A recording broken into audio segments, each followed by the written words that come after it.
Hello friend, नमस्कार। आरती पाल अपने यूट्यूब चैनल पे लाए हैं बहुत प्यारा, बहुत मजेदार चुटकुला नाच गीत। मेरे गीत कैसा लगेगा? लाइक एंड सब्सक्राइब कमेंट बॉक्स में जितना दर्शक लोग देख रहे हो, मैं सबसे प्रणाम करूँ। मेरे गाना प्लस में सपोर्ट करना, मेरे चैनल को सपोर्ट करना। आप लोग बहुत बहुत से प्यार दुलार देना।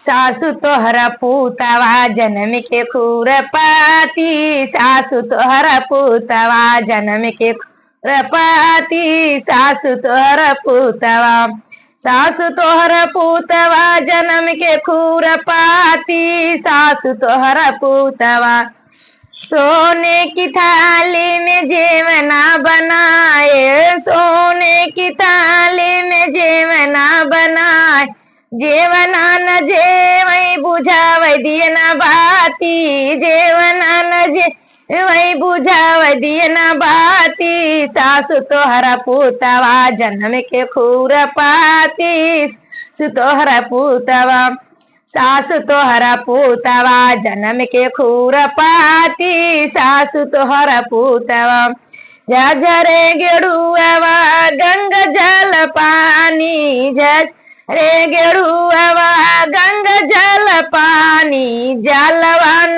घोटई बुझावे दिए न बाती, सासु तोहरा पूतवा जन्म के खुरपाती, सासु तोहरा पूतवा, सासु तोहरा पूतवा जन्म के खुरपाती, सासु तोहरा पूतवा जन्म के खुरपाती, सासु तोहरा पूतवा, सासु तोहरा पूतवा जन्म के खुरपाती, सासु तोहरा पूतवा खाए रास पहाड़ी के वीर लगावले, खाए रास पहाड़ी के वीर लगावले, वीरवन को चई बुझावे दिए न भाती, सासु तोहरा पूतवा के खुरपाती, सासु तोहरा पूतवा जन्म खुरपाती, सासु तोहरा पूतवा, सासु तोहरा पूतवा जन्म के खुरपाती,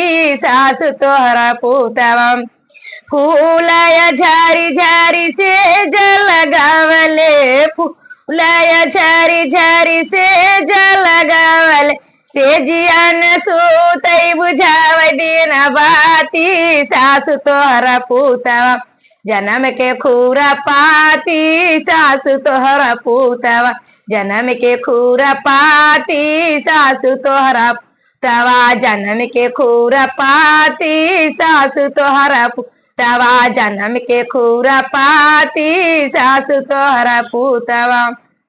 जितना दर्शक लोग देख रहे हो, मैं सबसे प्रणाम करूँ। मेरा गाना कैसा लगे कमेंट में बताना। जो मेरे से गलती और आप लोग क्षमा करना, मेरे गाने में जो गलती और आप लोग क्षमा करना। मैं बहुत बहुत से प्यार दुलार आप लोग देना।